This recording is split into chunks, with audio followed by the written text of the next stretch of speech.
Now then, it's a difficult time when it comes to answering questions about coronavirus from young children. Well, Dr Ranj is here now with his advice for talking to your children in the right way. And we popped in to see the GMB team just before, and we were talking about this, you know, just the ability to be able to talk to your children, and why do you need to talk to your children? Well, this is the thing. Lots of parents have been in touch with me saying, I don't know what to say to my kids. Can you give me some advice? Because you might be mistaken for thinking the little ones don't really care. They're kind of carefree and getting on with life. They may not be asking you, Mum, Dad, what's coronavirus?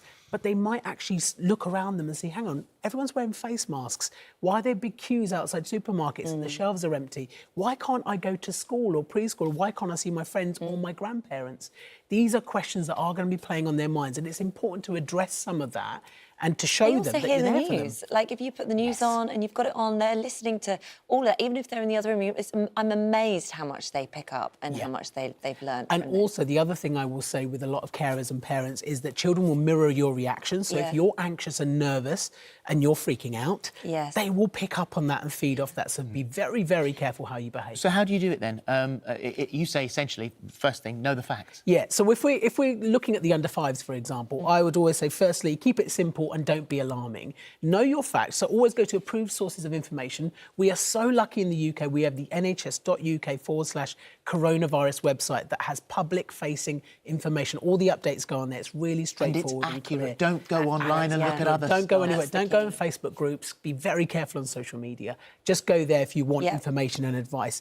Be honest with your kids. Try not to fudge the facts if you can, but don't be alarming, is what I say. Mind your reactions, as we talked about. Children will mirror what you're doing. Make yourself available. Your kids need you to be the voice of reason and safety. So show them that actually, if they've ever got a question or they feel uncertain or they feel unsafe, you are always there. And if you don't know, you can go and find out for them. If you're going to have a chat with them directly, then it might be a good idea to find out what they already know. With the little ones, if they haven't really heard of coronavirus, you may not actually need to bring it up, actually, because that might confuse them a little bit more.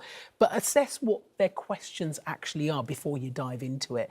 And one thing that they will all want to know about is things like school, preschool, friends, relatives. They will want to chat about that. OK.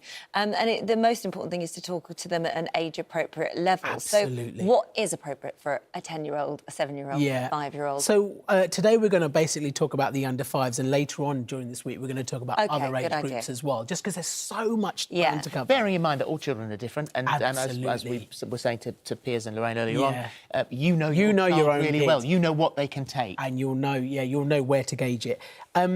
For example, with the under fives, you might find that less is actually a bit more. So don't overcomplicate things. If they haven't heard of the coronavirus, think about whether you really do need to bring it up.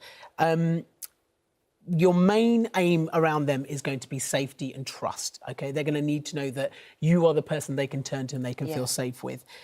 They might ask things like, you know, why is everyone queuing outside supermarkets? What's going on there? Why can't I see my grandparents? And that could be your lead way into talking about it.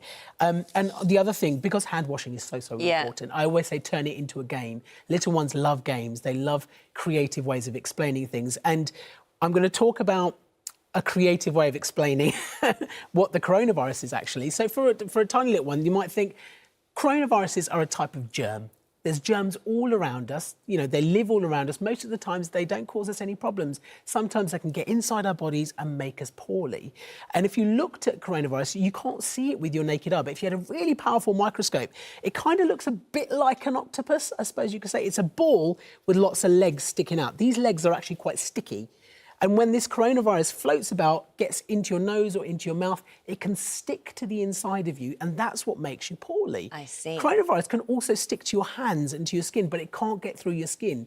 It needs to get inside you to be able to make you poorly. And that's kind of what it looks like, and these things all float about all around us.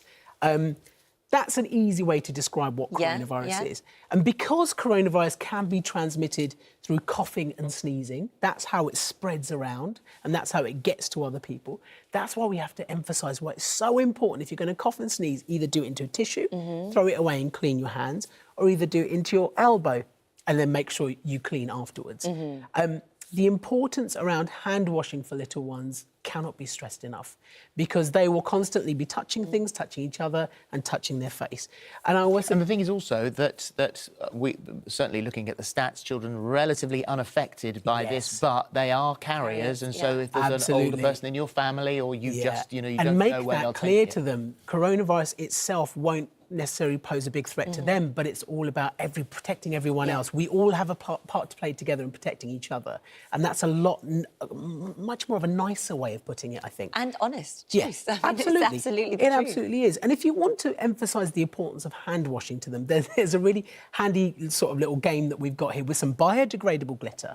So imagine I'll put some moisturising cream on my hands, and that's to just basically simulate the natural oils we have on our skin. Yeah. Imagine this is a plate that's got some coronavirus on it. We've got different glitter here. And this is what happens when you touch things, or when you cough into your hands or sneeze into them, you get coronavirus on your skin. Yeah. OK, it can't get through your skin.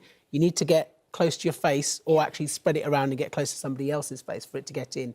And when you do touch something, this is what happens. The glitter sticks to it. Or when you touch a surface, the glitter sticks to it. And that's why it's so important to be careful with hygiene and wiping surfaces regularly. That's why it's so important to be washing your hands. And all you need to wash your hands is simple soap and water. We've got a bowl of it here, but ideally a running tap that you can wash it under. Make sure you're washing your hands for a minimum of 20 seconds, saying happy birthday twice. Turns it into a nice little game. And the other thing you can, which I would really, really stress to people, is that use moisturiser afterwards. I'm seeing lots of kids with cracked, dry hands because they've been washing them so much. So don't feel scared to use moisturiser. I'm apparently taking my rings off. I keep forgetting to put my rings back on because I'm always washing my hands, and so I've just given up now. Just so that I can keep moisturising and washing. Thank you very much indeed. That is like a nightmare. Did that make you get twitchy? I was thinking about you then. I love glitter. Listen, social distancing, you won't be anywhere near it. It's fine. It's fine. Thank you, Ranj. Thank you.